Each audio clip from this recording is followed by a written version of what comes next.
So, a league MVP, multi-time All-Star, and an assist leader, well, maybe the best depth from last year, making it to the conference finals, pushing one of the most dominant NBA teams of this current generation to a seven-game series against the ropes that just choke in the final couple moments of maybe the most entertaining playoff series of that entire year. To now being the third worst team currently in the Western Conference, they're 9-10. They're 4-7 in the West. They're currently 0-2 in their own fucking division.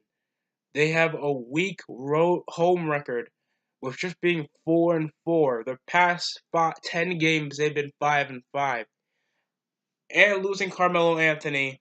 And off Carmelo Anthony's on the court, nothing for the Houston Rockets. Nothing can really gel with an outdated play style that is Carmelo Anthony. It's literally your own spot up ISO shooter that had his moments in Denver because of the time it was for dunks, one-on-one ISO plays. That's what made Kobe so dominant over the time and made Melo one of the most exciting players to watch, like Dwayne Wade, like it was for LeBron James, Kevin Garnett, just stuff like that. I mean, sure he wasn't that accomplished, Melo. I mean, people actually be that successful in the NBA and consistently have their team at least in a top seed ranking was Steve Nash because his play style, he was a point guard, he was more able to patrol most of the floor, he could pass the ball to anyone. Sure, he can score, and he was a 3-point leader back in the day, but at least he was almost everywhere on the court. Melo can't do anything defensively. He couldn't shoot like he used to now. And now he's at the team after 10 games. He only played a month into the season. It is near December, and it looks like they have to sign somebody else. I see nobody of, any relevance currently in the Houston Rockets squad. What is there? Isaiah Hartstein? Gary? No. Marquise Chris? Brandon Knight? No, none of these guys actually show a lot of interest to me. Not even on the floor. They had the Wizards. They choked this 16-point lead. James Harden dropped 50. Like anybody gives a fuck if that doesn't come up to a win. I'm just saying this because I watched the highlights. I watched the full game, and I'm telling you right now, with the amount of NBA games and the amount of high scoring, people gotta understand that you gotta hold the lead. You don't have to let it fly from behind the arc, and that's what makes a lot of teams choke. They rely too much on their jump shot. They don't think of stricter defensive level. A lot of zone defense is now implemented in the NBA, and it succumbs to half-assed effort to make LeBron James still score consistently 20 points a game.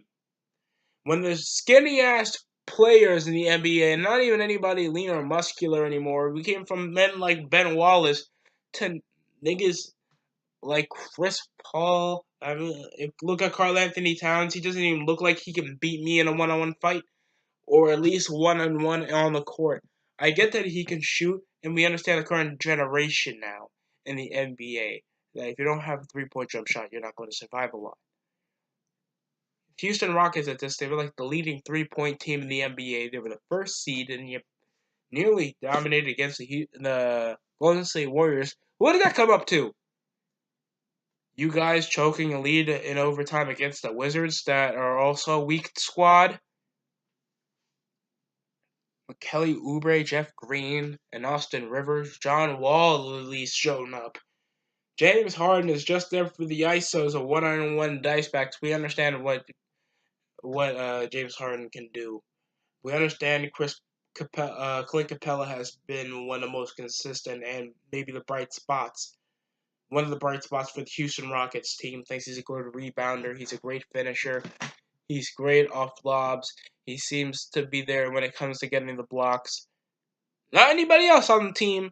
I rarely see anybody on the Houston Rockets ever record a block unless you count one of their backup forwards. Or Nene and Capella. James Harden doesn't try. PJ Tucker's a decent defender and a good 3-and-D player.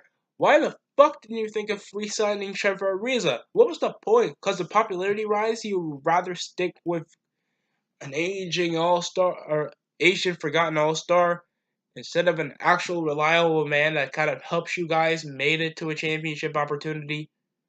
I'm just saying, you lost Ryan Anderson and Trevor Ariza, maybe your brightest spots, your best defenders on the squad that also have a three-point threat. I don't understand why is this so difficult to actually think about. It should be simple, but it's not for the Rockets.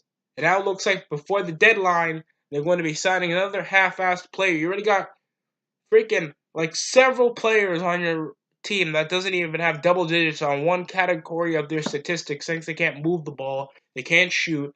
Michael Carter Williams shouldn't even be eligible to play in the NBA, and yet he's still have a contract.